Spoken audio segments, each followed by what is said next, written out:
Hello, everybody. Welcome to the State of Legacy, episode 3 here, with myself, Bara, and it's Julian.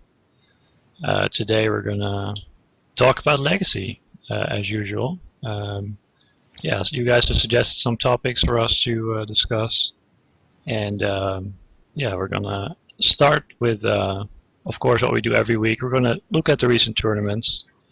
We have an SCG Open in Atlanta. Let's pull up the metagame. You guys might have watched the stream last weekend.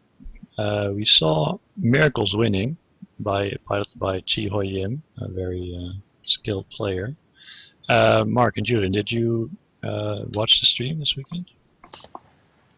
I didn't have a lot of time to watch it. I just caught some of the Swiss. I didn't watch the top 8.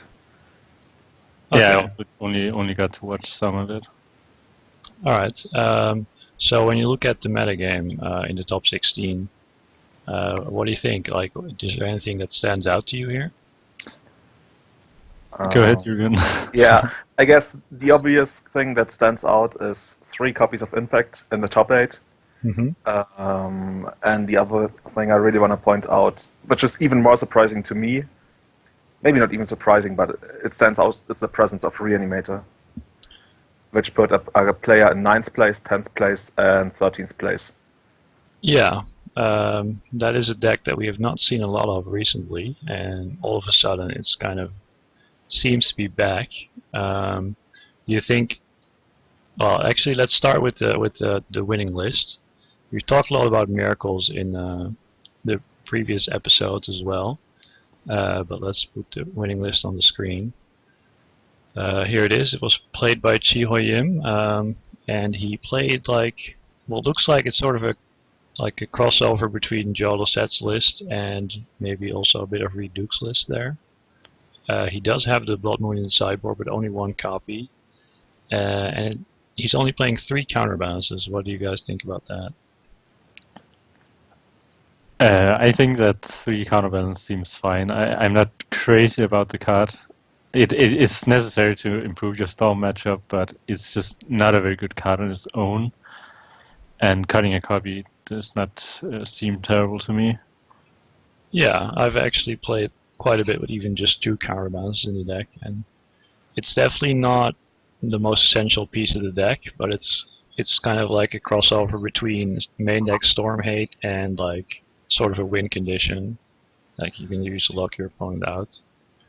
But I think I remember Raphael Levy in Grand Prix Strasbourg 2013 played only a single copy of Counterbalance in the main deck. Yeah. So, yeah, and he was probably the first person to pioneer 4 Ponder back then. Yeah, and we've seen recently that 4 Ponder has become more of a thing again. Now, this list has 0 Ponders, surprisingly, which is kind of weird because Ponder became like a standard thing to play like 2 Ponders with 22 lands, and especially when you're playing 2 Snapcasters, I kind of like having those Ponders in the deck, but he went a little bit in a different direction, and well, that can work too. Like, as long as you have 4 Sensitive Divining Top and 4 Terminus, then it doesn't really matter. He only has 3 Swords to Plowshares. That really hurts me. Like, when we were playing at the South Moxon, I think I was the one to say, friends, don't let friends cut Swords to Plowshares. Yeah. Yeah, I mean, he has 1 Pyroblast over the 4 Swords to Plowshares, and when you play against Delver all the time, then it doesn't really matter, but as soon as you start facing more green decks, or more Death and Texas decks, then you're really going to miss having that 4th Source of Plowshares in your deck. But I guess it's a metagame decision. So, alright, well, we've already talked a little about Miracles, so let's move on to what you mentioned, Julian, the more surprising decks here. 3 copies of Infect, following up on Tom Ross's Invitational win. Famous SCG grinders Brad Nelson and Todd Anderson decided to play the deck this time. Yeah, Mark, what do you think of Infect doing well again after the Invitational? Well, I'm not sure what to think about it. It's certainly become way more popular. Actual Brad Nelson and Todd Anderson are now playing Infect, And in the hands of a skilled pilot, as we have seen with Tom Ross, it's can definitely put up some numbers. And yeah, it seems like it just took over from a lot of Delver players are playing Infect now. It seems actually, Yeah, and it's sort of just taken over Delver's place in the meta right now, I think. yeah. I was going to mention that there's only one Delver deck in the top 16, which is really low, and it was even the blue-red Delver deck, not even one of the ones you've seen more of, like Bug or Rug. So yeah, maybe you're right that Delver players started playing this deck, which is similar to Delver, but it's kind of like more explosive kind of Delver deck, I feel like. So, Yeah, Julian, you've been playing this deck on your stream actually Yeah, this week. So, what are your impressions after playing it yourself? this deck has a very unique draw to me because I really like decks that can grind and have a quick win, so be unfair while still having a good long game. So for the first time in a very long time, I actually felt like, oh my god, I want to try this deck. And it seems quite potent. Obviously, I wasn't playing it very well, especially when you stream, your quality of play goes somewhat down, but I really, really enjoyed it. And it felt like you can really punish weak keeps by your opponent. Assume your opponent struggles on mana or doesn't have the removal spell or is soft to a single force shuffle, you can really punish those draws. And to me, the deck, as you mentioned, kind of plays out like a Delver deck, like a tempo deck that has the occasional turn 2 win. And that's something very, very powerful, and that's why I feel this deck might be the real deal, if you want to call it that. I mean, obviously, the lists probably need some more streamlining, like Brad Nelson and Todd Anderson have already been doing. Like, no offense to Tom Ross, he spent way more time on this deck than anyone, and maybe I just don't see it. But for example, I really like them putting in 2 submerges and 2 Grafdigger's cages over 2 Swords to Plowshares and 2 Rest in Pieces, which were the only reason for the White Splash in the first place. So I think there's still a lot of things you can do to the deck and streamline it, and I really, really enjoyed playing it. It felt very strong. Yeah, something like whenever you play against Infect, you're constantly like afraid, like, oh, are they going to kill me on turn 2? Like that Glistener Elf represents lethal damage, so can you really tap out for that Tensor Dividing Top? Like, it's so scary, and yeah, you don't. Do you think people are prepared for this deck right now, or is it still really this kind of rogue force that people aren't that well aware of yet? But I mean, after the last Starset Games Open, people will probably be more aware of it. The question is, what does the awareness lead to? So just being aware of it is the first step, but what will happen? I mean, one way to play it is to just gamble, to just play the odds and be like, okay, the turn 2 kill isn't all that likely, and if I tap out now, I will have a much better time on turn 3 and 4 and 5, so I'm just gonna gamble. But I know that a lot of people really don't like doing that. But yeah, that's the joy of the deck. You are putting your opponent to decisions he doesn't want to make. Yeah. Even by just playing an elf and attacking on a second turn, you're putting him to so many decisions that he might even jump block and when you have Pendelhaven and you're getting free value out of it. So that's very interesting. Yeah. Mark, have you played against Infect a lot yet, or is it still not that established on Magic Online? Well, as I mentioned was it the last episode, I played against Yeah. it twice in a daily with the ley lines actually, and I have played against it a ton lately, and it seems like a pretty good deck. I've been losing a lot to it actually. Yeah, like I've not played against it that much, but whenever I play against it, I'm really scared. Like I'm just constantly hoping that they don't have it, and if they do have it, I probably just lose. So I don't know. I think this deck is for real, and yeah, I think that especially against Abrupt Decay, this deck is amazing. Like Inkmoth Nexus dodges Abrupt Decay, Vines of the Vastwood counters it for 1 mana, and like Abrupt Decay only comes down on the second turn. It's if all you have is 4 Abrupt Decays and 4 Force, we're not going to beat this deck. That's just not going to be enough. Yeah, even if you try to keep open a Prep Decay, and then your opponent just attacks, and uses Pendelhaven, and you're like, okay, do I use a Prep Decay now and then lose to Vines of Vastwood? Or do I not do it, and then I kind of wasted my mana because I didn't have Prep Decay at all? Yeah. It puts the opponent to so many decisions, and the best thing that can happen for you is to just break even. And for him, the worst thing is he just messes up and loses. So there's very little risk for you as the Infect player, and very high reward, and that's why this deck is so interesting. Yeah, I agree. Well, like, I've also played against Infect a fair amount in Modern, and something you can do is, like, take the damage and then try to kill it at the end of turn, so that at least the Vines of Vastu won't also deal, like, for Infect you at the same time. But still, like, if they can save their guy, like, how many abrupt decays are you going to draw? Like, that's, and their guys are pretty much unblockable too. Well, you can maybe block Glistener Elf, but it's pretty tough. Even Tarmogoyf usually does not cut it against the Elf with Exalted and Invigorate and all that. So I don't know. Let's move on to Reanimator. We haven't seen this deck in a long time, actually. I mentioned it as one of the underplayed decks. I think it was in the first episode. And now it finally showed up again with 3 copies in the top 16, like you said, Julian. Why is this deck back? Mark, do you have an explanation? People have been skimming on Graveyard Hate a lot lately, and I wouldn't be surprised to also see Dredge Duel. It has certainly had a resurgence online too, and yeah. So my explanation is that people are skimming on Graveyard Hate, and Reanimator is a deck that very, very quickly punishes that. And it's also interesting to see the 3 different versions of Reanimator. There's actually one of them, the creatures chosen, they all play, well, except for one of them. The 2 of them plays Grave Titan main. Yeah. And then there's a more classic version with 2 Lotus Petals and a Tidespire Tyrant and 2 Days and 2 Shontell main, which is like what kind of defines the... Yeah, that was like the standard list for a while. Yeah, the standard list. And the list I have on the screen right now actually has 0 Lotus Petals, which is kind of weird. Like, the thing is, when Deathrite Shaman got printed, people started playing these Lotus Petals to try and reanimate a creature before Deathrite Shaman was active.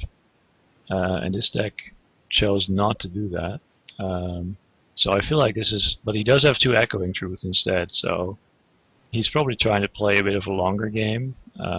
Maybe not necessarily go for the turn 2 reanimate, but maybe also hedge a bit that he can still win on turn 5 or whatever. So it's an interesting approach. And then, so Grave Titan, what do you guys think about that card? I'm not a fan. I only played against Reanimator with Grave Titan once. That was at GP Strasbourg last year, and it didn't really impress me at all. Yeah, you get in beats maybe, but I mean, there are situations where you might want to have Grave Titan, but I think most of the time isn't Griselbrand the better choice. I mean, yeah, it's somewhat good against Liliana of the Veil, but I'd still rather just draw cards and find the Force of Will for the Liliana. Yeah. Well, the Grave Titan is to fight Caracas mainly. And yeah. But I don't think that it's a great option to fight Caracas. I think that Tidespire Tyrant does the job much more efficiently. Yeah, or even Imperial Archangel. It's also a pretty good creature. Yeah. Which we see show up in this list. But like, the thing with Grave Titan is that you could potentially hardcast it at 6 mana, but with 16 lands and no Lotus Petals, like... That seems very difficult. Is that even real? Like, he actually only has 6 mana producing lands in his deck. So, oh, he has 7, sorry. So you need almost all your lands in play to be able to play it. So I don't know. I'm also not sold on the Grave Titan, but like I said, it was in 2 of the 3 lists, so maybe it's actually legit. I would love to see it in actual gameplay, because even against stuff like Shuttlers Back, I would feel like, yeah, okay, he gets his zombies and then runs into Barefoot Strix, and okay, now you got 4 tutus. Okay, that's okay, but it's still not very impressive. Well, it seems actually at the best against the bug decks where Griselbrand is just way, way better. and most lists don't play Baleful Strix anymore, so it's has room to just beat down. But yeah, Griselbrand is just way better to have in play. I'm just a big Yeah. fan of Infect Leviathan, and I think none of these guys play it, unfortunately. I don't know if it's outdated, but when I was playing Reanimator, I really liked it. Inkwell has been seen playing. Inkwell is actually in the standard list. Okay. Yeah, it's in one of the lists, I believe. Yeah, I and think I I- think that is the best option against Caracas decks. It's actually in none of the lists that top 8 it here. It's Oh, in it's the not? 13th place. Okay. Oh yeah, I just looked at the... Oh no. I've Yeah, got I'm a 10th, pretty big fan of 9th, Inkle and Leviathan. 13th? It's not in the 13th placed list. Okay. Oh, it's in the sideboard. Oh, you're right, Mark. You're right. Okay, well, that, yeah, doesn't really matter, but I do agree that Leviathan is another great way to dodge Caracas, and I would probably play it over Grave Titan in most situations. Alright. So what do you think, like, and some of these lists don't have show and tell main. Do you think show and tell main is needed, or is it really... Well, it. First of all, it saves 2 more sideboard slots, and that's already pretty good. And overall, I kind of like it. I mean, even when you're playing against, let's say, Sneak Show, you're still running Thought Seizers, so it's not all that bad, and you're only running 2 copies. And if you really don't want it, I mean, okay, that's a bad argument for a card, but you can always use Brainstorm or Force of Will. So overall, for me, the big thing about it is, first of all, saving sideboard slots, and second, having a way to not be fully dependent on the graveyard. It's like an additional way to get stuff into play at random. And yeah, so that's why I kind of like the 2 copies in the main deck. Yeah, I definitely like 2 copies main as well. It's another way to fight Deathlight Shaman. Yeah, it feels kind of like a free roll. Of course, slots are precious, but it can give you a completely different angle of attack, and there are decks with main deck Graveyard Hate, like Deathlight Shaman, where it can really come in handy to have access to that card. So I would also prefer to play lists with 2 show and tells main, with at least 1 more on the sideboard. But yeah, these players, they're all... Oh, somebody rang my bell. bell. I will be back in a second. Alright. That's fine. You guys just continue. Yeah, no problem. Alright. So where were we? Yeah, so Reanimator. Yeah, I actually went back and added up the amount of Graveyard Hate that people are playing at the SCG Opens. You can see the graph here on the top right of the screen. So at St. Louis, which was like the previous Open last week, there was an average of 1.8 Graveyard Hate cards per sideboard in the top 16. And this week in Atlanta, it was even lower. It was only like 1.68 Graveyard Hate per sideboard on average. So people don't even have two hate cards against Reanimator and Dredge. So if you don't even have 2 hate cards, you're probably not going to win against like a realistic Reanimator draw. Yeah, you mentioned this too, Mark. Is this really the explanation why Reanimator is back? Have people noticed that there is an absence of Graveyard Hate? Well, it might be. It seems like it's that, and also that Elves is so dominant right now. I don't know if it's dominant, but it puts up a lot of results, and that's a deck that is particularly weak to the Reanimator strategy. Right. Yeah, because Alice Norn is really just lights out. pretty much lights out. So yeah, like I feel like Reanimator has always been this deck that pretty much just kills anything that tries to combo. Whether it is via Iona or Alice Norn, you can pretty much just shut the combo deck out of the game as early as the first or the second turn. So yeah, I think. Julian, have you played against... You're back? Whom? Are you back? Alright. I'm back, yeah. Sure. I was going to ask you, have you played against a lot of Reanimator with your Elves deck? Not a lot, but I occasionally run into it like every other daily. And people always on Twitter, they ask me, oh my god, how do you beat Reanimator? And it's obviously not a very good matchup, even though I have Deathlight Shamans in the main and Scavenging Ooze in the main. But the way I used to beat Reanimator was most of the time them stumbling on something like not getting the combo together and me having some sort of discard.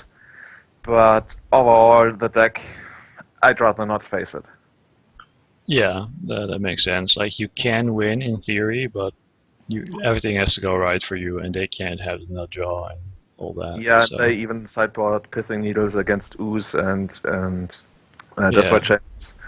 So you can luck out if you have either Worldspine Worm or Progenitus in the sideboard, and they play get show and there. tell maybe. Yeah, but every time I win against Reanimator, and I would even say it still happens more than 50% of the time, it feels like it's more them losing the game and not me winning the game, so it could go either way, and they are definitely favored.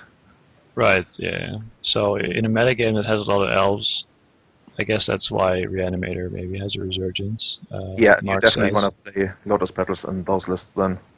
I am Yeah. overall not a very big fan of them, but right now you definitely want them.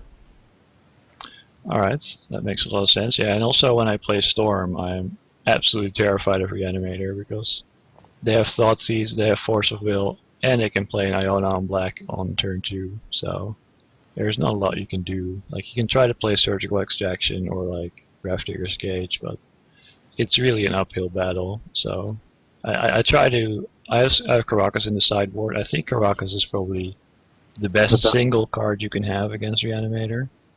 But they can get around it still if they see it coming. So I don't know. Ashen Rider comes to mind. Yeah, But Ashen Rider. I play also both Surgical Extraction and Caracas in my Storm list, and I don't think that they ever see it coming out of the Storm sideboard Caracas. You get them every time, but they're still gonna draw like 14 or whatever with Griselbrand, or if they get Iona, you get to really get them. But if they get Griselbrand, they're still gonna draw out of it. Yeah, Easily. for sure. And like they probably win game 1, and then you might win game 2 with your Caracas, and then they're like, okay, they have Caracas. I'm just gonna put in like whatever Ink or Leviathan or Things with Steel Wind, and now you're fucked. So it's still really hard, basically. Yeah. But yeah, we haven't seen a lot of Storm in these SCG Opens in a long time. Do you guys think Storm is underrepresented in the SCG circuit? Well, that's another deck that's excellent against elves, but it's not as good against miracles. And yeah, I don't know why. I think some of the good Storm players have moved away from it, and yeah, I can't explain why it's not very popular right now. Every deck can't be popular, I guess, at once. Yeah, I suppose. Or maybe like we can't see the decks that aren't doing well, so it's possible that people are playing Storm, but it's just not winning. Which Yeah. I mean, that could happen. There are a lot of things that can go wrong when you play Storm, and you also have to be a pretty proficient fighter to do well with it. So. And Infect is not great news for Storm either. Oh yeah. Oh no, that is absolutely a big problem. It's like Delver, but then they kill you very quickly. Like against Delver, you're like, okay, I have about 6 turns to maybe get something together here, maybe fight through their disruption. But against Infect, you're not going to get 6 turns. And if you're getting 6 turns, it's probably because their hand is completely full of counterspells. So then you're also going to lose. So yeah. Alright, moving on here. So I've discussed these decks and the lack of graveyard hate that people are playing. Oh, by the way, I'd just like to point out, by far the most played graveyard hate card is Gravedigger's Cage, which makes a lot of sense because, well, Elves has been doing well lately, and Gravedigger's Cage is a graveyard hate card that also doubles as a sideboard card against Elves, because it stops Natural Order and Green Sun Zenith. Julian, how afraid are you of Gravedigger's Cage? Well, I used to be pretty afraid of it because I was very big on the Natural Order plan in Elves. I kind of moved away from that. I've been telling people to play Gravedigger's Cage for quite a while now, and they eventually ended up doing it. So right now, I often see me sideboarding out all of the Natural Orders, and sometimes even one Green Sun Senate if it's confirmed that I have the cage. Mm-hmm. So I like going the more grindy route because now they suddenly have at least 2 or 3 more cards in the deck that don't really do anything. except for me not fetching Dryad Arbor. Obviously, losing the natural order hurts, but you can still get there, even by hardcasting Behemoth. So, or are we talking about elves? Because you just put up the topic how to beat Infect. No, that's the next thing. That we're gonna talk Okay, about. I was like confused for a second. No, sure. Okay. But I think we actually have Tom Ross. Is that the actual Tom Ross in the chat? That is Tom Ross. He just said that Storm is one of Infect's worst matchups. So I guess we are wrong on that one.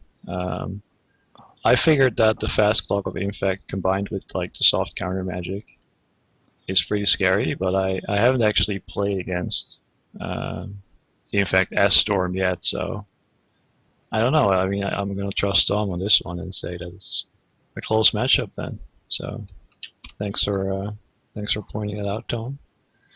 So yeah, here's the next topic. How do we beat this Infect deck? Because it's really part of the metagame now. Like when it does well once, you're like, okay, maybe this guy got lucky or whatever, or maybe it's just because he plays Infect like all the time, so he plays it really well. But now that people basically top 8 on their first time playing the deck, it has to be real. So how do you play against this? What deck do you sleeve up if you want to beat Infect? So according to Ross, I guess Storm. Yes. I guess so. Stiffy's kind of weird, but I mean, obviously he's got a lot of experience in that matchup. But I really don't know. Well, Gotcha. you could play Gutshot, I guess. You could start playing that again. That saw some play a couple of years ago, even in Dalton, Texas, to deal with a turn 1 Delver. But yeah, and I guess Gutshot is not terrible. But what exactly do you play to beat Infect? It's like, what do you play to beat Delver? And there's not one clear answer. You could play a deck that's good against it, but yeah, I don't think it has any obvious weaknesses. I have a hard time figuring out what exactly beats Infect. Well, the way Ross is mentioning, sorry, not Ross, Tom is mentioning Chalice in the chat. And the thing about Chalice is that it's not a card that you just put in your sideboard or randomly play as a 2-off in your main deck. It's something you really have to build around. It's not all that much of a utility card. We've mentioned how inconsistent the Chalice of the Void decks are because of all the downsides that come with an Ancient 2 mana base. But yeah, maybe that could be a thing, but I don't know. The way I see it is that the weakness of Infect is the amount of threats it has. It's just like a Delver deck. It doesn't have that many threats. So if you have a lot of removal spells, that would be a way to beat it. Like when I was playing against Infect with Miracles, the times where I had multiple Swords of Plowshares and backed up by like a Terminus, that's where the game started really dragging out and I could really start pulling ahead with like Jace or a Sense of Divining Top.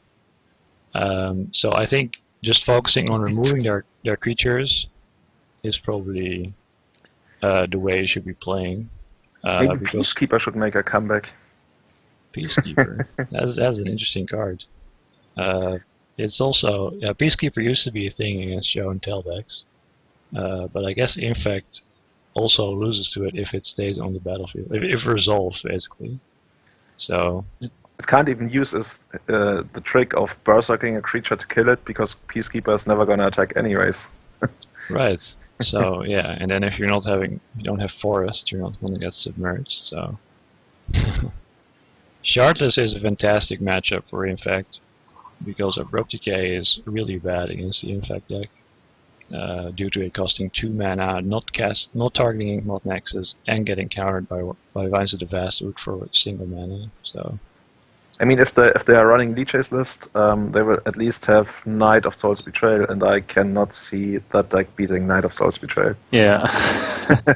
No, if that card resolves, then it's gonna be lights out. But I mean, that's a 4-mana enchantment. It's a 4-mana enchantment as a one-off. It runs into Daze, runs into Spell Pierce, so I would not be super afraid of that. Mark, are you starting to implement Peacekeeper in your Death and Taxes deck? As we see? I will not be doing that. Not anytime soon. It's almost like you also need to attack. Yeah. I'd rather play. I guess I'd play like mode or something before that, and then just have flyers for the Inkmoth. And To so be honest- apparently Sharders is tough when they have Baleful Strix. To be honest, I don't hate playing against Infect with elves. I mean, you still have a hard time beating them in game 1 when they have the flyer or like the Nexus or the unblockable guy and you're not fast enough. But after sideboarding, you get Needle for the Nexus and you have Discard, and the Discard gives you a lot of information, and that also allows you to Abrupt Decay even better. And Glistener Elf is not that impressive outside of Berserk, because without Berserk there's no trample, and so you can block much more efficiently. So I don't know how the matchup in general is, because I haven't played enough with elves, but I really don't hate it. I mean, there are a lot of other decks I'd much rather not face than Infect. Sure.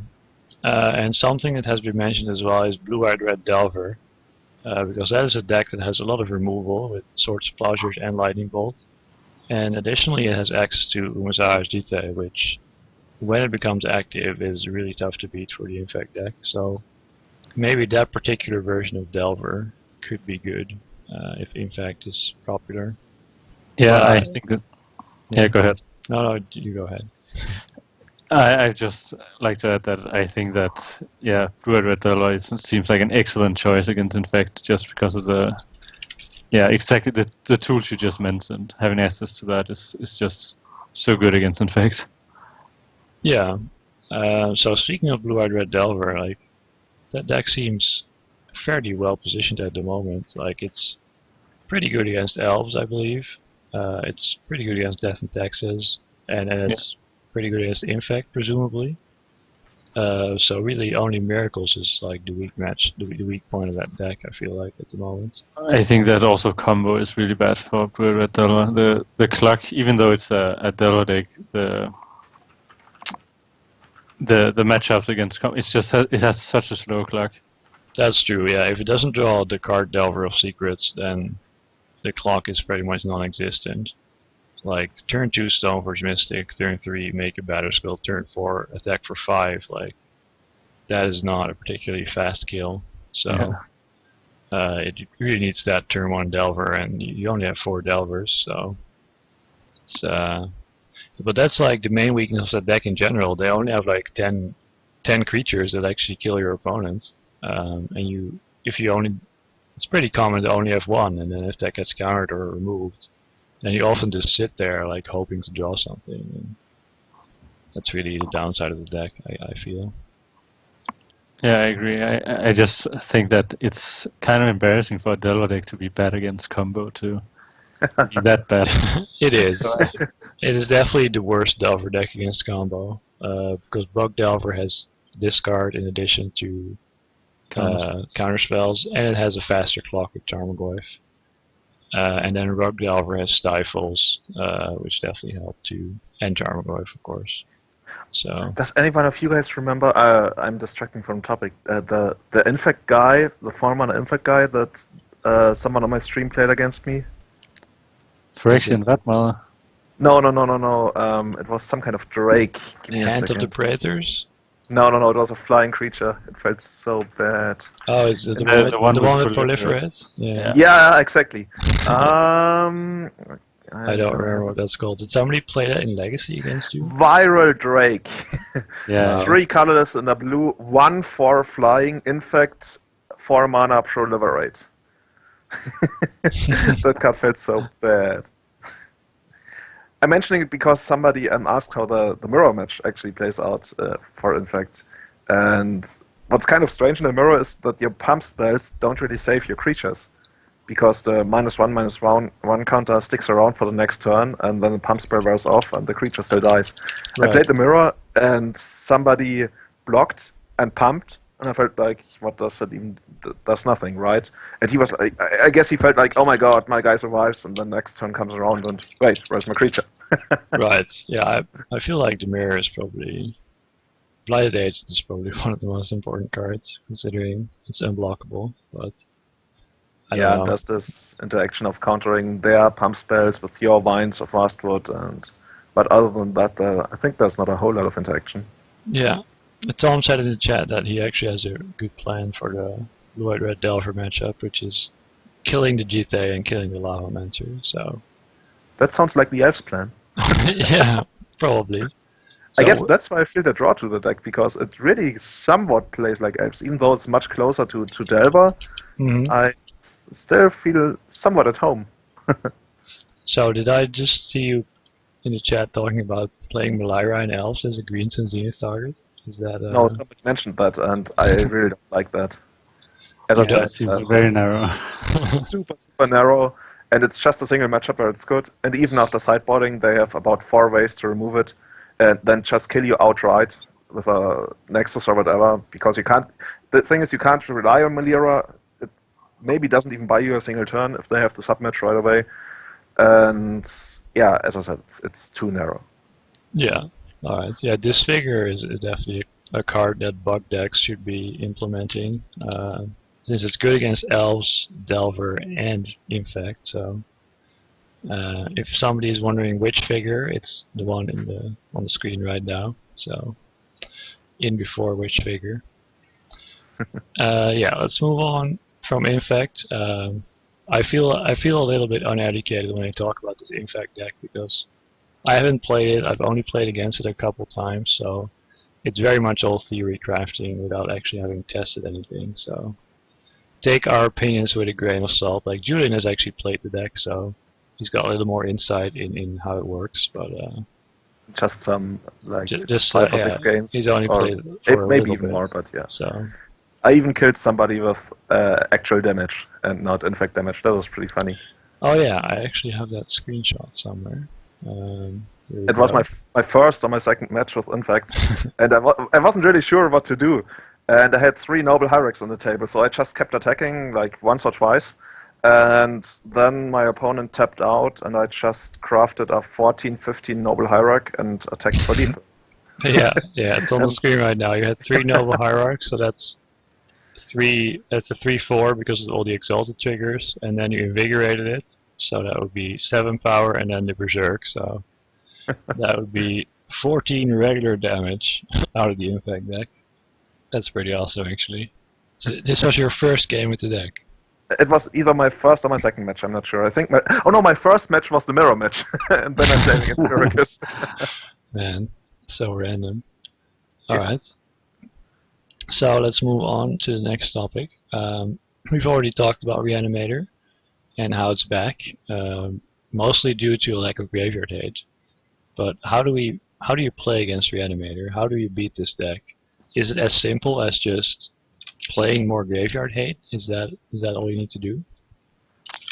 Well, for some decks, that's just the only thing you can do, and I think it's definitely just the answer because they have very few business spells after you jam a graphic escapes, and then all you have to do is make sure they don't show and tell in a big creature, and even when they do that, you can have answers for that. So it's a very, very they just have so many dead cards if you remove the graveyard. So I would say that's like the main way to beat Reanimator, definitely. Alright. Julian, what's your opinion on that? I kind of like attacking their hands. I mean, obviously, if you have dedicated graveyard hate, permanent-based graveyard hate, that's pretty good. But I also really like playing this card against them. They have Brainstorm to kind of dodge it in a way, but I think you need more than having good permanent-based graveyard hate. You still want to either have something to fight the show and tell, like, I don't know, there was a time when Goblins was playing for example, for Angels of Despair in the sideboard. I'm not saying that this is good now, but from the strategical point of view, you want something for the graveyard and still have something on top. If it's either discard or something to put in of show and tell or more stuff like Flusterstorm, I think if you're only fighting on a single battleground, it's still going to be very hard unless you got a very quick kill. Right. So yeah, I feel like this deck, you need to not only have sideboard cards against it, but you also need to know what to do with those side. Like, obviously you can just play a Gravedigger's Cage and hope they can't win. But like in the games where you don't have that Gravedigger's Cage, then you actually have decisions to make. And for example, what do you counter? Like, the way I've approached this matchup is when I'm playing, like, assuming a blue-based control deck like Stoneblade or Miracles. When I have Force of Will, I tend to go after their discard outlet. So like either Entomb or Careful Study. Because they don't have that many discard outlets. They usually have 8 discard outlets, and then once they have a creature in their graveyard, suddenly they have like 9 or 10 cards that do something. Suddenly if you wait with your Force of Will until they play the Reanimate, well, maybe they have like Reanimate and Animate dead. Of course, it's always a bit of a gamble, because maybe they have 3 Entombs in their hand and you just Force of Willed one for no reason, but that's what I've done. It's worked reasonably well, but it's always so hard against combo knowing what to counter because you don't know their hand.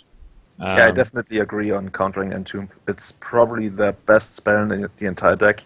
It not only, okay, in a vacuum it gets Grizzlebrand, but it also gets all the one-offs that might be even better, and puts the guy in the graveyard, turns on a lot of good top decks. So if you can go after the Entomb, it's definitely a good thing to do. I don't really agree with that very much, because I mean, this, if we look at the standard list, they're playing 8 ways to put the creature into play and 8 ways to put it into the graveyard. And if you let them discard their fatties, then they don't have a fatty for show and tell, which makes it so if you make the creature stuck in their hand, then obviously then they can draw show and tell as well. So you have 10 spells that you need to keep them off. You need to keep them off. Careful Study, Entomb, and Show and Tell. But the other way, you just need to keep them off Reanimate and Exhume. Like, it's obviously not that black and white, but I think that going after Reanimation, at least in the classic lists, is better. I don't know, I think it's pretty close. Yeah, I think it's very close to. I do agree that Careful Study is probably not something you want to counter. No. Just because, like, its card disadvantage, you don't know their hand at all. And they You might don't even not know if they're, as you want to they might not even have a creature in their hand. Like, it's, but Entomb, I think you should always counter Entomb. But that's my view on it, and it's definitely a gamble because you don't know their hand. So I guess we should all just start playing 4 Cataxian Approach so that we so we know what to do against them. It's awesome against Infect, I guess. Alright, so, and with Death and Texas, Mark, what is your view on the Reanimator matchup? Like, obviously we have Caracas, but what happens when you don't have Caracas? Can you still win? Yes, you can still win. You have 4 Swords to Plowshares. In my list, I also have 2 Council's Judgment main, and then you can sometimes even raise them with Better Skull. And I have actually killed Grizzlebrand with Jitter also, but that is not something that usually comes up. You don't say. No. But yeah, you can win without Caracas, but it gets difficult. But usually they are trying to get around Caracas in game 1 at least, and game 2 they're trying to needle it and then go for like Illusionon or Grizzlebrand. But you definitely benefit a lot from having 3 main deck Caracas in most cases. Yeah, that's really your strong point in the matchup, and then you of course have some number of rest in pieces in the board as well. Yes. So it's probably one of the worst matchups for Reanimator. So I assume you won't really be changing anything based on Reanimator suddenly doing better. No, I right now I have 2 rest in peace, 1 relic, and then I have 2 enlightened tutors, and I'm not gonna go up to more graveyard hate. No way. No, okay. Well, speaking of graveyard hate, I've noticed, it might just be a coincidence, but I've played against a lot of Dredge on Magic Online this week. Have you guys had a similar experience, or yes? Yeah, Definitely. there was some increase. All right, so that could also be because I feel like on Magic Online people also aren't really playing much graveyard hate anymore. I am certainly guilty of that as well. I played like 0 Graveyard Hate cards for the last couple of weeks, so I was pretty much just hoping to never run into this Dredge deck. But it seems to be picking up. Do you feel like the same cards that are good against Reanimator are also good against Dredge? Go ahead, Julian. Speaking from the Elves perspective, Dredge is so much easier because Deathwatch Shaman is an extra thing. Against Reanimator, there's always this trick of either using Exhume or Entombing after the Deathwatch Shaman activation. Mm-hmm. So I feel Deathwatch Shaman is, especially in combination with Quirion Ranger, is much better against Dredge. And of all the standard sideboard cards against Reanimator, Cage is fine if you can protect it. Surgical is really good. Surgical, you have to know what to surgical. Like, do you surgical?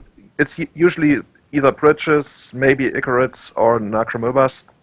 I really hate surgicaling the Dredgers, but surgical actually buys you quite a bit of time. It's not gonna do everything, but it buys you time, and if you can use that time to do something, then it's a really good card against them. If you're just wasting your time, well, it's not as good, but no, like Surgical would not make sense in a deck like Miracles that's just gonna sit around for the next 6 turns and not do anything. But the thing about Miracles is that it's pretty good with Snapcaster, whereas Rest in Peace hurts your Snapcasters. And Miracles has this one big problem of not being able to meaningful interact until turn 2 if you're playing Rest in Peace. And at that point you might have actually been discarded the Rest in Peace. So I kind of like Surgical Miracles, but if it's a Snapcaster version, right? Like yeah, not everybody. But it's close. Yeah. I'm not super in love with it. No, and like some people point out in the chat as well, like the first Surgical is not going to beat them by itself. It's just going to be a roadblock. And the second Surgical usually does beat them. Or maybe you can win the game on yourself. Like maybe you can execute your own game plan in the meantime. Like maybe it's a Delver, maybe it's a Stoneforge Mystic. Something that kills them before they can recover from that Surgical extraction. But yeah, like you said, Grafdigger's Cage is... I feel like it's still the strongest Graveyard Hate card in the format. Because it gets Dredge, it gets Reanimator, and it's still good against Elves too. So it's really like a versatile sideboard card. And it's even also okay against Storm. Yeah, I actually was just gonna say that too. Like turning off Passive Flames for 1 mana, it's definitely worth it. It doesn't mean that they can't win anymore, but it's certainly relevant, especially if you can pressure your life total at the same time. Alright, so that was just a little comment on Dredge on Magic Online. I don't think Dredge is that big on the SCG Open Series at the moment. Maybe we'll need to wait for Jerry Thompson to to bring it back again. That's something he likes to do sometimes. Alright, here we go. So then we have the cons of Charkir spoilers. We actually talked about them briefly last week when we were under the impression that that they weren't really going to impact Legacy, but now there was this article on SCG by Karsten Cotter, excellent writer by the way, and he says that Treasure Cruise and Dig Through Time, or whatever that other one's called, are actually going to be very good in Legacy. What are you guys' reactions to that? Well, originally when people asked me about the cards, I thought they were not going to be good because the delve cost is so much on both of those cards, and they don't have any impact on the board immediately. So I thought they would not be good, but slowly I've been persuaded to another point of view, and I think they will definitely see play, and I think they will be pretty decent, some of them. Mm-hmm. Oh, well, I think at least the Dig Through Time would be pretty decent. But if they dumped it in the graveyard, it would be much better. I will say that. but then it rem- might have been broken. the remaining cards that you're not taking. Yeah. No, no, So you could fuel the next one. that's not a healthy, that's not a healthy thing That'd to be be pretty doing. good, right? But I think that him saying that they are like ban worthy already seems a little ridiculous to me. I agree with that. I mean, first of all, like, I'm still skeptical because they are so expensive that they're really not going to be. They're just going to be a stone blank until at least turn 3. Like, that's like the first turn you can reliably start doing something with those cards. And then even like the graveyard hate still gets you pretty hard. Like, if your deck only has those cards as a graveyard synergy, that's okay. But if your deck already has Tarmogoyf and Deathrite Shaman in it, then you're really just asking to get hosed by Rest in Peace. And that's not, I think that's pretty risky. Yeah, I would agree with that. And it also, I think what's interesting about the cards is if they're actually going to be legacy stables, then we will see a different use of Deathrite Shamans in versus decks that use those cards, excuse me. You mean like main So phase exactly removing? Yeah. to prevent people from playing those cards to play around it. Mm-hmm. And it will make Deathrite Shaman much more interesting to play, actually. Yeah. So, Yeah. Julian, do you have any plans on splashing blue in elves or any of these? Well, I've splashed a lot of things in elves, but I don't really see this coming together. Like, I have probably underestimated these cards as well. I mean, we still don't really know, but I can see them being cast in Legacy. Let's put it that way. I don't really see a deck right now that wants to play them. That's the big problem for me. So maybe somebody somewhere will brew up some blue-white control list that actually goes over the top of miracles and doesn't use an insane amount of situational cards like the miracles and these spells, because that's very hard to pull off. But somebody playing stuff like Mental Note, Thought Score, I don't know, to fuel your graveyard and get these guys out as soon as possible. Maybe not as soon as possible, but reliably. Yeah. So Yeah, reliably is really the key word here. Because when you're putting these cards in your deck, you're essentially making a concession that you might have some stone blanks in your opening hand that aren't going to do anything for a while.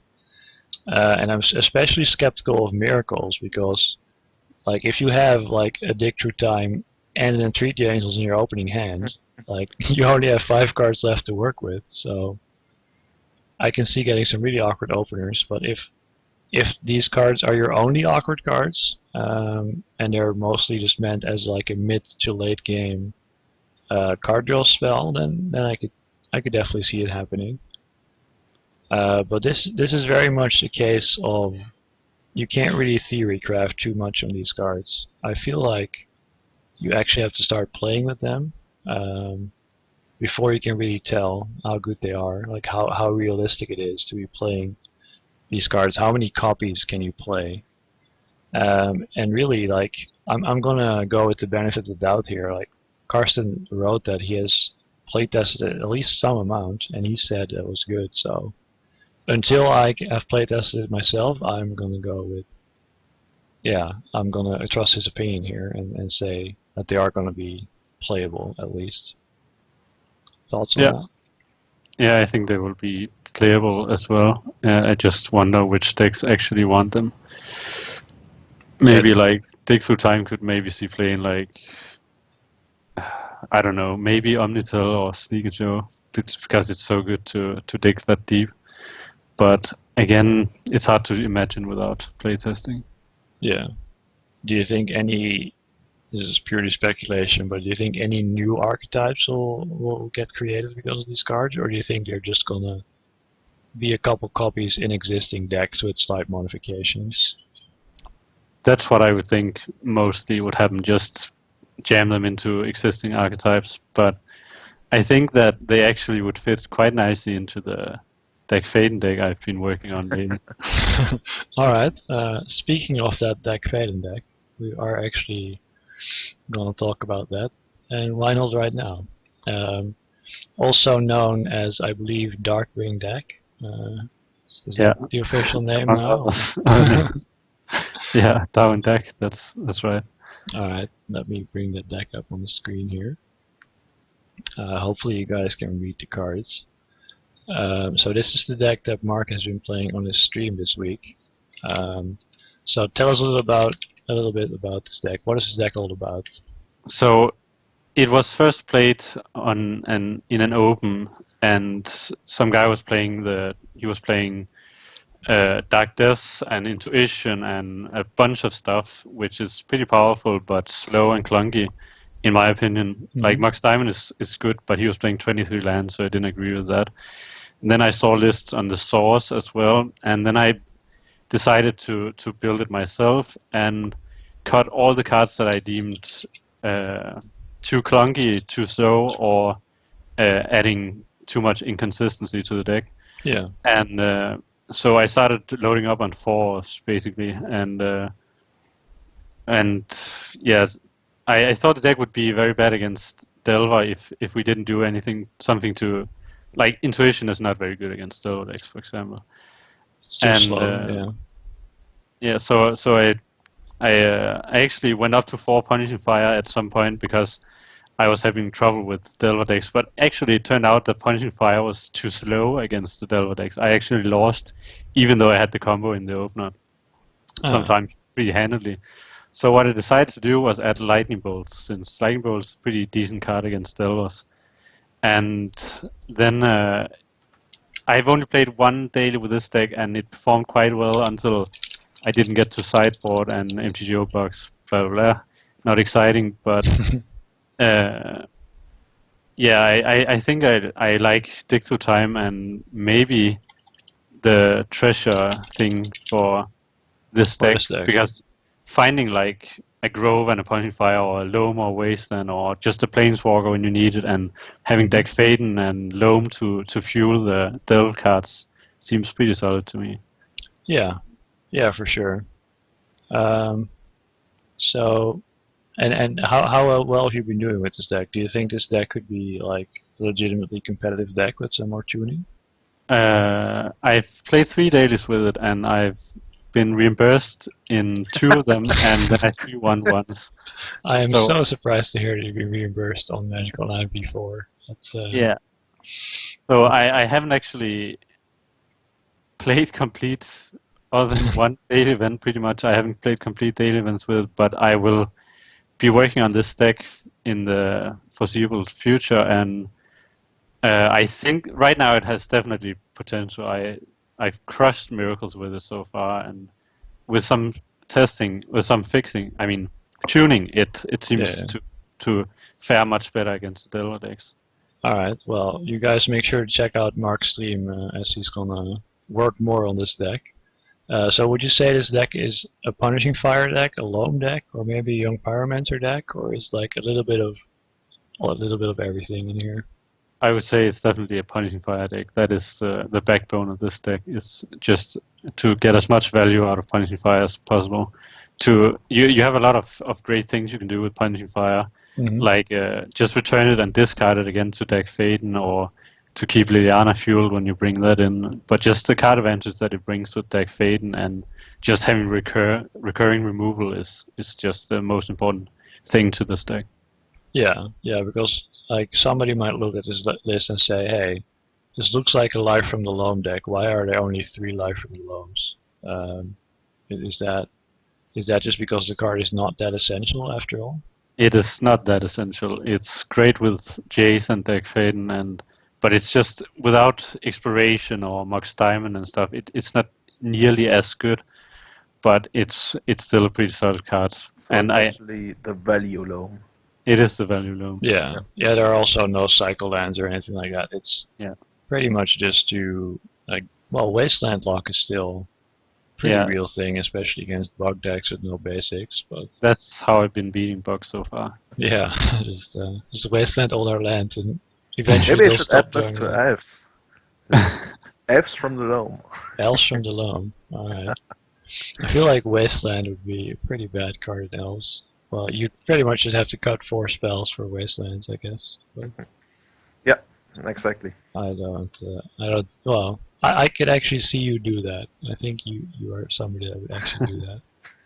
So keep an Thanks, eye on I guess. Julian's stream if you like crazy elf brews. I recently tried punishing elves. It was probably the worst thing I ever tried on elves, but we will keep brewing, guys. Punishing elves, and I believe you also had Jace the Mind Sculptor in elves, right? Yeah, yeah, that was actually pretty good. I managed to beat Elish Norn with Ace the Mind Sculptor.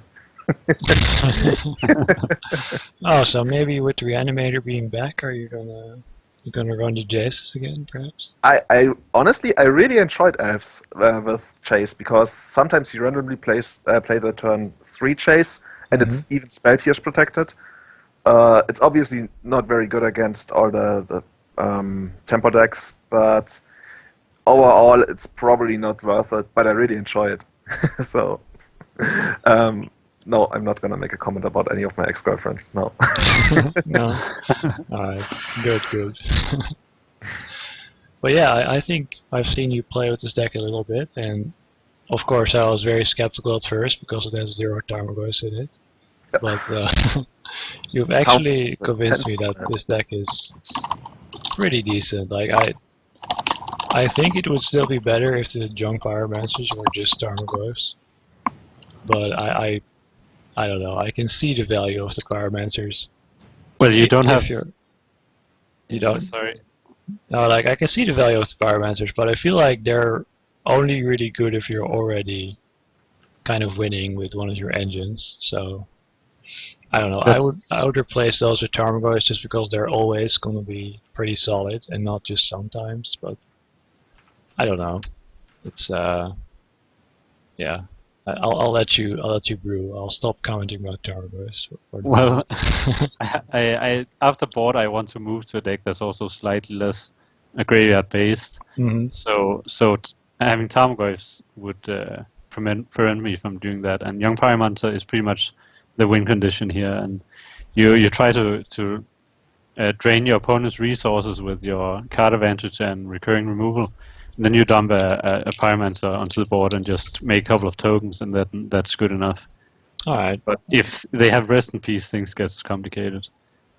Especially if you're running Tarmogoyfs instead of the Young Pyromancers. Yeah, that makes sense. You just don't want to be all in on the graveyard, and you just want a threat that can still win the game when you have no graveyards.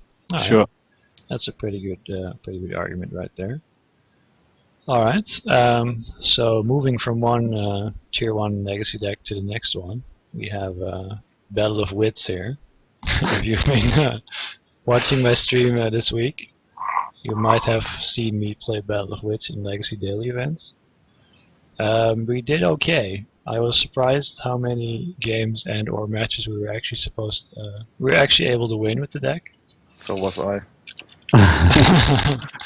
And, yeah, Julian. In other news, Julian is on Battle of Wits for GP. Yeah, so Julian, the question on everybody's mind is: are you just gonna stick with my list, or are you gonna maybe make like elves version of the deck? Yeah, I was just about to say your list is a little bit light on elves. I don't see that being very good. Maybe you should cut these mass removal spells. Just play more elves. You can casually cast the turn 3 Battle of Wits, and I don't know, Miracle something that gives you an extra turn and just win. That seems pretty good. But your list is rather slow, right? Yeah. I'm pretty much just a Miracle Control deck that has Battle of Wits in it. So, but hey, maybe okay. So hereby I challenge you to build Battle of Wits Elves version. Okay. Okay, that sounds cool. Yeah, maybe you can make that work, and yeah, maybe you can play it on your stream. That would be pretty awesome. I will start working on that on the weekend now, I guess. Alright. That sounds like a lot of fun. Got some more Battle of Wits coming up. So some people asked about my list. It's gonna cover us for a second here because otherwise it won't fit on the screen. But this is the current list. You can also find it on my Twitter if you're if you want to look at it a little better. It has a lot of cool stuff in it. It has Topter Foundry, Sword of the Meek, Painter Grindstone. It has a bunch of miracles. It has Cunning Wish for all the sweet cards. Everybody always asks why there's a Gigapede in the deck, so I'll tell you now, it's for intuition. Your intuition for Gigapede and Barrow Rights, and either Gristlebrand or Elish Norn. And then you'll on turn 4 you can unbarrel rights a creature and hopefully win the game. So yeah, there's also a lot of stream highlights up if you go to my profile of me playing this deck in daily events and actually beating people. So if you enjoy seeing that, the replays are out there. So so yeah, I have not yet managed to catch a daily with this deck, but I will not rest until I finally do. So rest assured that will be happening at some point. Alright. So yeah, that was a battle of wits. So the question that we got earlier in the chat, we're just going to answer some questions now, guys. So if you have any questions, just type them in the chat now. But something that I already got asked earlier by Echo Proxia. Do you think Esper Stoneblade or Deathblade is better on Magic Online right now? So Deathblade being the 4-color version with Deathrite Shaman, or just straight up Esper with either Lingering Souls or True Name Nemesis. Do you guys have an opinion on that? I think the stigma for Esper, like real Esper, not Deathblade, has been that it's the deck that is 54% against the entire metagame. And that's kind of not where I want to be. I obviously don't know if it's 45, yeah. Like, you're always slightly behind, but you're never really super unfavored, but you're never also really never actually favored. So it's a very grindy deck, and I feel like all of those Stoneblade decks don't really have a very good matchup against elves, unless they bring big Perish. Perish could be okay, and you obviously only play it in Stoneblade and not in Deathblade. We don't really see a lot of Perish, and I guess that's also because Progenitors has been replaced as the fatty of choice, so you get even less value out of your Perishes anyways. Engineer Plague really isn't as good because you still have ways around that. You don't really have ways around drawing someone to Perish. So right, but like elves is a problem, I agree, but it also very much feels like, to me, like Deathblade or Astralblade is kind of just a version of Miracles right now. Like you have a slightly more proactive game plan, but you lose like some pretty powerful stuff like Terminus and the Treat the Angels and Counterbalance in exchange for that. And like you can easily just play Stoneforge Mystic in Miracles as well. I've started playing Stoneforge Mystic main deck because Stoneforge Mystic is still just an absurd magic card. And having access to that can give you free wins. But like the shell around it can really be anything. It can be Death in Texas. Maybe you can make Stoneforge Mystic Elves. somebody suggested it before, and I haven't really tried it yet, but it's definitely on the radar. Yeah, I mean when you're playing like 30 creatures in your deck, the Mizawa Jitha has to be pretty good, right? So, yeah. Belascar not so much. Batterskull maybe not so much. You'd probably play a sword of some kind instead. At that point, you'd be asking yourself, why aren't you playing like just equipment and not go the Stoneforge route? Right. But coming back to the original question, like, should you splash for Deathrite Shaman in your Stoneblade deck, or should you not do that? Any thoughts on that? Well, it comes down to if you want to be a super controlling deck or more of a mid-range deck. If you want to, like, go the Supreme Verdict route or the True Nemesis route, pretty much. I think that's, like, without being an expert on the deck, I think that's the big questions. Yeah, so if you're playing True Nemesis or the Liana out of Veil, that adds a certain like nut draw to the deck when you have Deathrite Shaman to play a turn 2 Nemesis or a turn 2 Liana, which are both like very strong plays.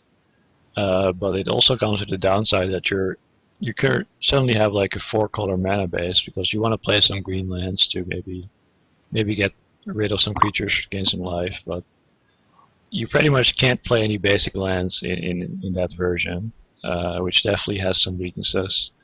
It's not that you're bad against Wasteland, because Deathrite Shaman is actually amazing against Wasteland. Yeah. But you are very bad against things like Blood Moon or recurring Wastelands, which do happen. So, and even like Miracles have started playing Blood Moon now. So, that's pretty scary when you're on all dual lands. So I think it's pretty close. Yeah, we did talk about Infect earlier on the show, so we're not gonna go over that again right now. How many Goblin Rebel Masters do you want in your Goblins list? Probably 0. I've played one in my Goblin Merfolk list, and there it was really good, but that's because there are just not. I just don't play that many creatures. As an individual threat, Rebel Master is actually quite good. But if you're trying to get like critical mass in play, then it's pretty much just a bad Goblin Pile Driver in pretty much every situation. Alright. Treasure Cruise is a good. Yeah, we've already gone over that. We have our doubts, but we think it is playable, and we'll have to see. Play testing will need to be done to determine if that's really good. Alright. I'm not going to give you the Battle of Wits deck in a text version. You can go ahead and type that out yourself. So, alright, so if there's any more questions, guys, just go ahead and ask. We'll get to them. So, looking at the metagame again, if you're going to play at SCG, wherever the hell it is next week, what would you guys suggest playing, looking at the metagame from the past weekend?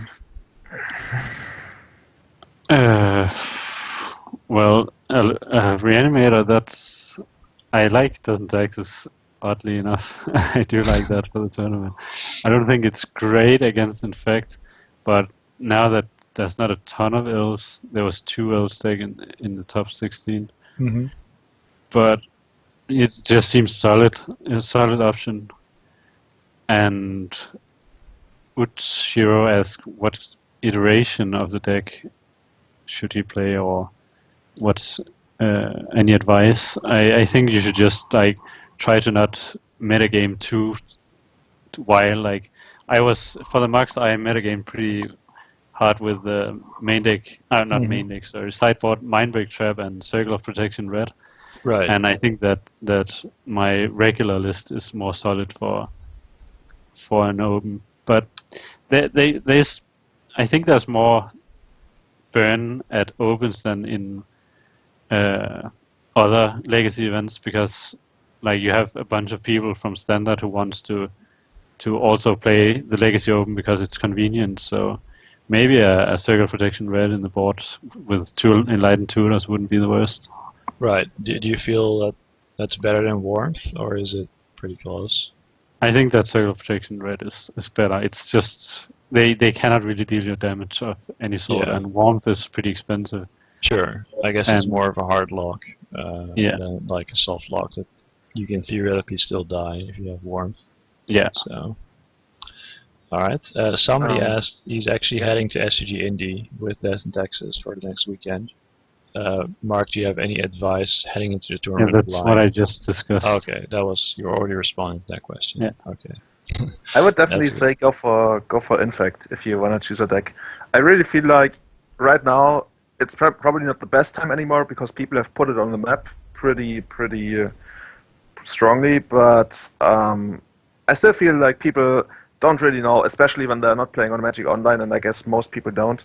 Mm-hmm. They are somewhat underprepared for it. So it's one thing watching Infect against a guy on a stream, but actually having to sit there and make the decision to block or not block, or tap out or not tap out, that's a very, very difficult decision. And I think you can exploit that right now. Like, most people aren't used to it, and I would probably suggest playing a more streamlined sideboard like Tom and Todd Anderson and Brett Nelson did, as I mentioned before, and definitely Submerge over Swords to Plowshares. Submerge is probably my favorite sideboard card of all times. It's just so good. And Tom just suggested playing 2 Submerge, 2 Piracy Charm, and 2 Spellskites.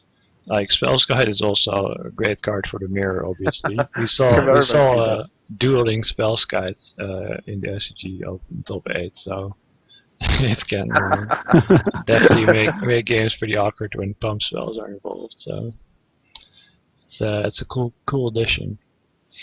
Why hasn't Julian got some elf ears on? I think that's a really good question.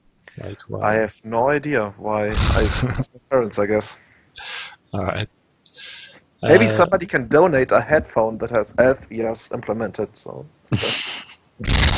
That would be pretty amazing. Alright, with the addition of Modern to the SCG circuit, will that slowly push Legacy like out of the tournament scene? Are you guys worried about that? Yes, I am worried about that. Definitely.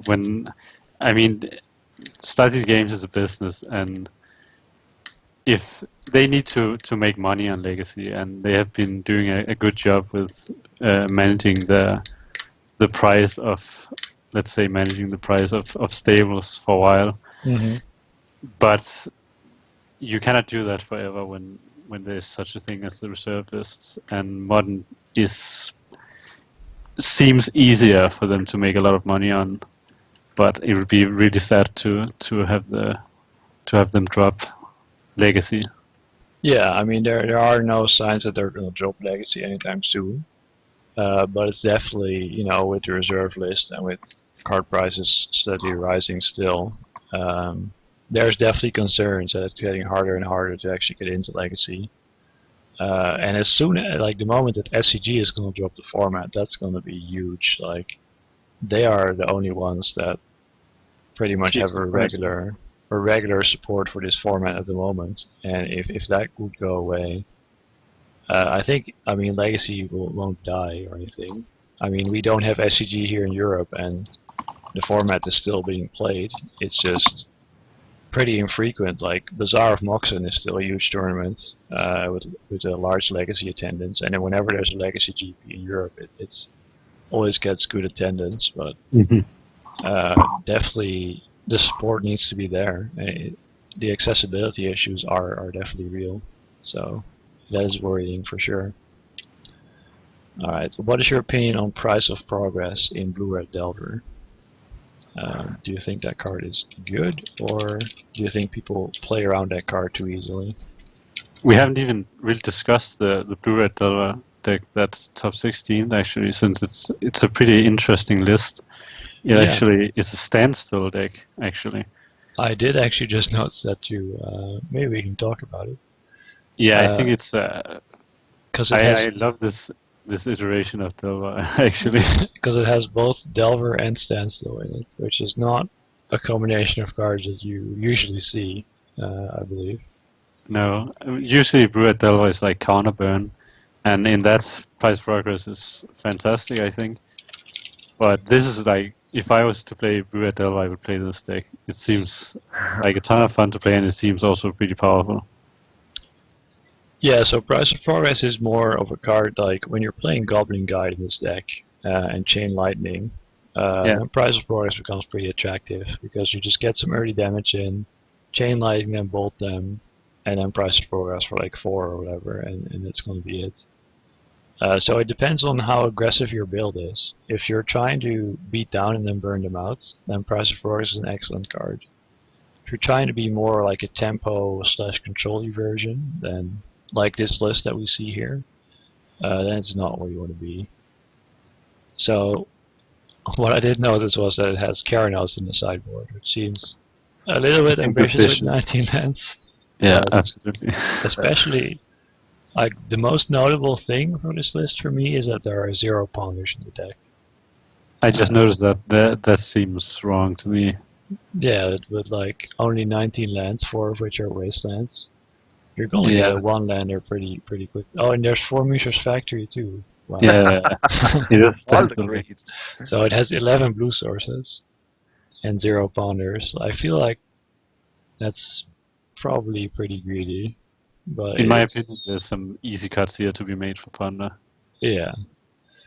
But the deck, I mean, obviously it worked out for this guy, so credit to him. Shattering piles in the sideboard is also pretty interesting. I haven't seen that in like more than 10 years. That is like a pauper card. You just, mystical teachings for Shattering Pulse, and you lock out your affinity opponents. But I haven't actually seen that card in Legacy before, so I don't know. That is wild. I again, I don't think this deck is going to buy that card back. No. Relatively quickly. He is with expecting to 19. get flooded Yeah. very often. So I don't And know. I that you think can Shattering Pulse lock them. yeah. I think this deck can use a lot of tuning, but it is an interesting approach to Blue Red Delver. Mark, it almost sounded like you're going to play this deck on your stream. Is that Maybe. a correct assumption there? There's a lot of decks I need to play lately, and but this might be one of them. This is one for the list Yeah, for the future. I think so. All right. Let's see. Was there any more questions that I missed?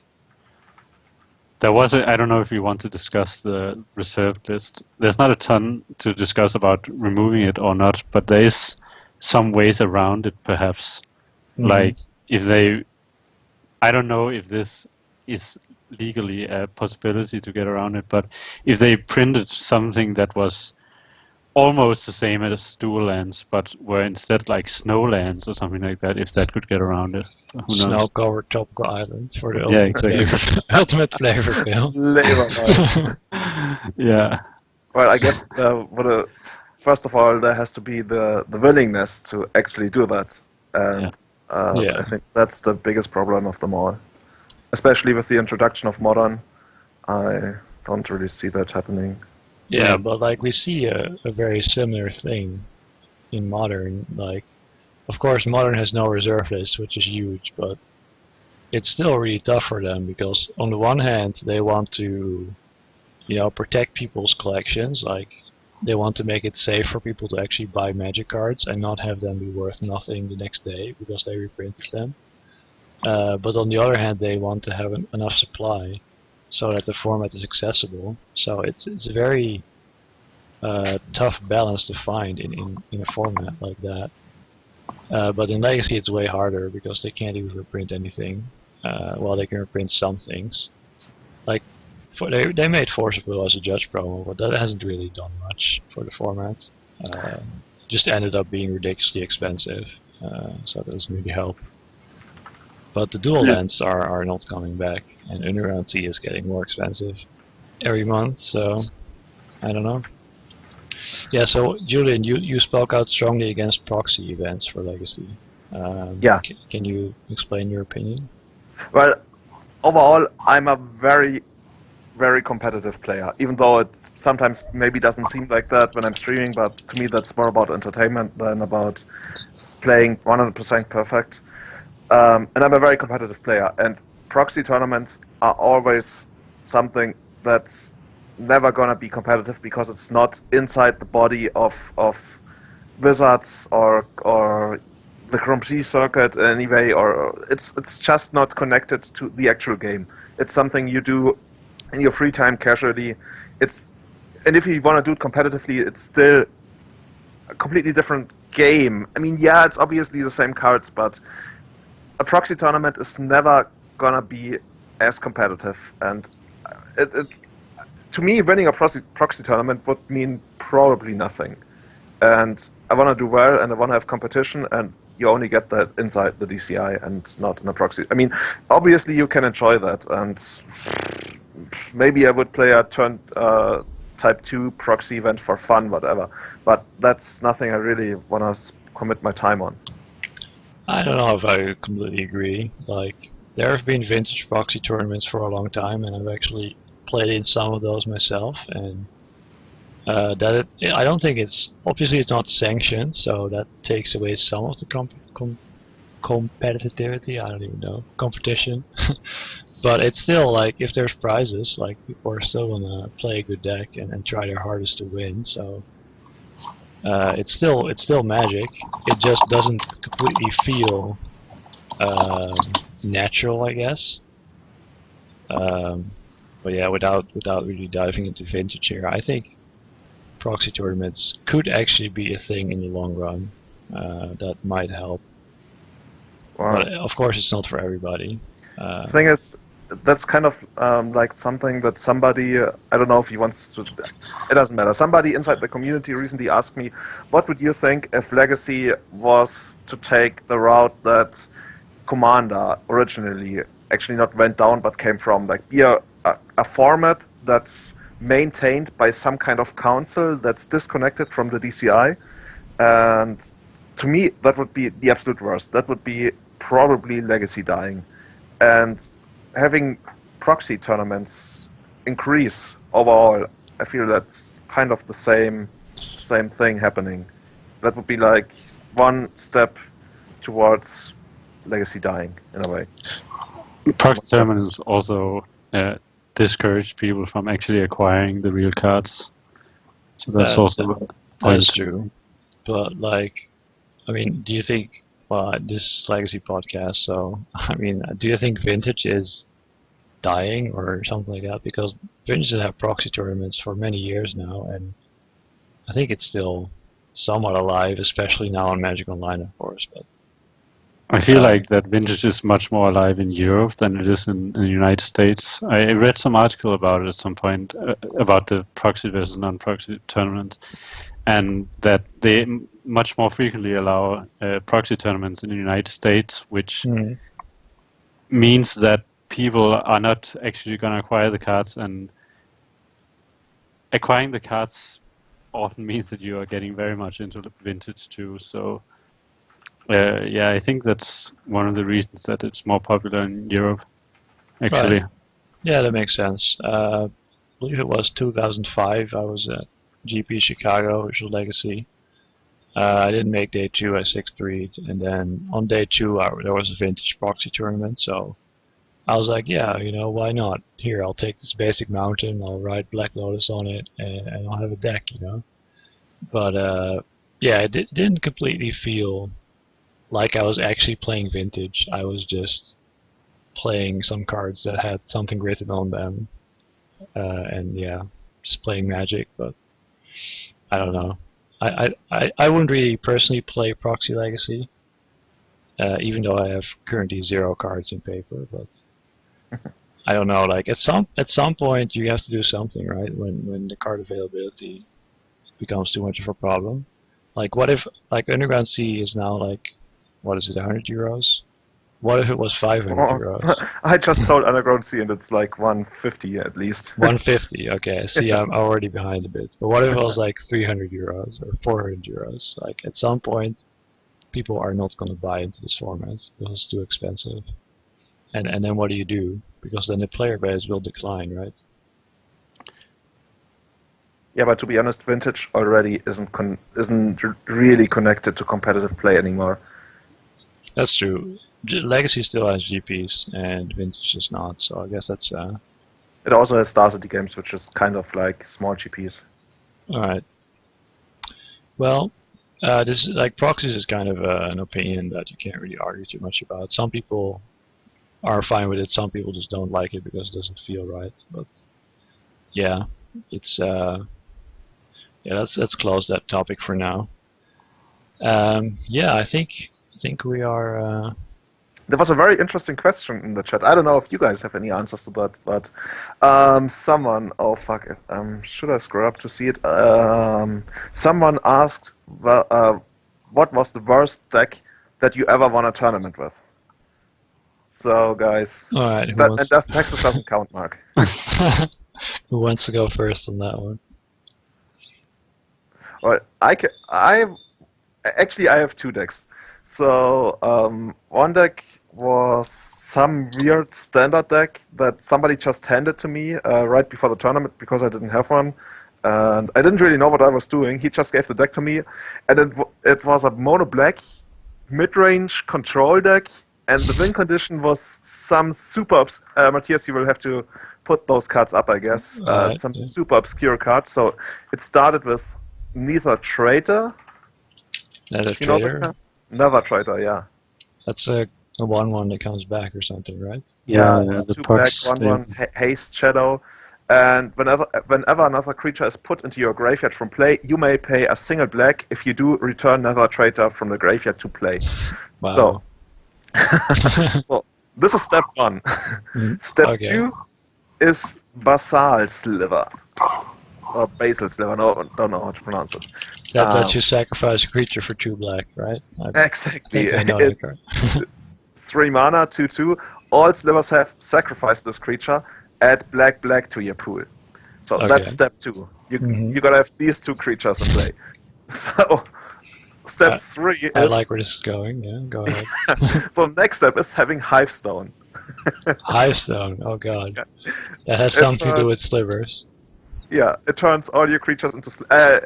It's the painter for slivers in a way. So all your creatures turn into slivers in addition to their types. Okay. So you need these in play, and that way you can generate infinite mana because you sacrifice the traitor, you gain 2 mana. You play. I think you need 2 traitors even. Oh fuck. Oh yeah. Do you actually need 2 traders? You need 2 traitors. Okay, you need 4 cards to generate infinite mana, and then you was it Consume Spirit? I think Consume Spirit was legal at the same time. Yeah, that's like a fireball that needs black mana. Yeah, you can only spell. So you need 5 cards, 3 of which are creatures. 1 is an artifact, and you need those cards to generate infinite mana, and then cast Consume Spirit for lethal on your opponent. And I actually won You Friday actually Night won a Magic. tournament with that. Yeah, I won a Friday Night Magic in Passau in Germany, in the city I studied in. I don't know. I don't know if I want to count FNM as a tournament, but I guess technically that is a tournament. So. Well, I didn't have the pleasure to take it to a standard. Did you GP. actually kill people with the combo, or did you just win some in another way? I actually won most of the time with the combo. Wow. On my first week playing there, I lost against the guy who was playing White Weenie. I lost to him in the finals, in the Friday Night Magic finals, quotation marks, because he was playing 4 copies of Wrath of God in his White Weenie deck, and it disrupted my combo because I had my Sliver in play and was ready to kill him next turn, but then he used Wrath of God to kill my Sliver, and it didn't get there, unfortunately. Wow. So, yeah, so that's the first deck, and the other one that's actually not very impressive is a 61 card Enchantress deck that used Solitary Confinement and Scree Goblin Naboop to somewhat lock out the opponent. I mean, back then that actually worked. Now Deathwatch Shaman just laughs at us. Yeah, Deathwatch Shaman's pretty annoying. Alright, so yeah, I guess I'll go next, but I personally haven't really played that many terrible decks, so I don't know. Me neither. Played the last daily event? Oh yeah, but I didn't win, so you said win a tournament, right? So I guess my answer would be this was my first like legacy deck that was actually somewhat tuned. It was a black-white mid-range deck, and it was based around a card that's called Descendant of Kiyomaro. I'll get it on your screen right now. I think I know that guy. So that's like it's a 3-mana 2/3, but if you have more cards in your hand than your opponent, then it's basically a 3/5 lifelink. And this was before Tarmogoyf existed, so a 3/5 lifelink was pretty much the biggest fair creature that was around. So if you turn this guy on, he was actually pretty reasonable. And then of course you use Hymn to Turak and Dark Confidence to sort of make it so you have more cards reliably. It also had 4 Sarah Avengers in it with no Aether Vials, so some cool stuff, cool stuff going on there. Yeah, it was just a boring black-white mid-range deck, but I actually did really well in tournaments, and I randomly won a couple times. But I mean, these are like I don't know, like 30-man tournaments, so it's not like I was winning actual big tournaments with this card or anything. But it was fun to play with. So yeah. So Mark, what is the worst deck that you've won a tournament with? Well, that would also be FNM, and that was when in standard Junk Reanimator was the big thing. I played Junk Reanimator before. It was like when it was beginning to be a big thing, but I thought it was incredibly boring. So instead, I played a deck with 4 main deck Rest in Peace, and then 4 Mist Hollow Griffin. Mist Hollow Griffin, the combos. And then 4 Gavny Township, so it was like the grindiest of grindy decks, and then it also hated on Junk Reanimator in the main. And Mist Hollow Griffin is a pretty sweet card. And of course everyone was playing Junk Reanimator, so it was okay. Has any of you played Food Chain in Legacy? I have not played Full Chain. I have not, but Mark, you know Wursti, right? You met him at Yeah. the Bazaar of Moxen. Matthias, you probably don't know him. He once built a deck for the Munich Legacy Tournament, which is like 30 people, and it was it was Food Chain into Warp World. And so he shows up to the tournament What? and starts playing, and suddenly somebody explains to him, dude, you can only cast the mana on creature spells. And he was like, no, my entire deck is designed to Food Chain Warp World. Funny enough, he still went, I think, 3-2 or something like that. So he still Wow. found a way. So, life finds a way. Pretty impressive. No, like the first time I saw somebody, like their Mist Hollow Griffin, he had played it and it died or whatever. And then he like exiled it with his own Deathrite Shaman, and then he could play it again. I was like, whoa, that is sick, dude. Next, Like, obviously it's not very good, but I was like, That's whoa, that interaction. Mist Hollow is like a funny card, especially with Force of Will in the format. It's fun. Like, I like that design on that card. It's really something else from your everyday Magic card. Alright guys, I think we're gonna call it quits over here. Thank you for your viewership and all your questions. Hopefully today's episode was insightful and entertaining. And we will be back next week. Starting next week, we're going to air on Thursdays because Mark has a legacy tournament every other Wednesday.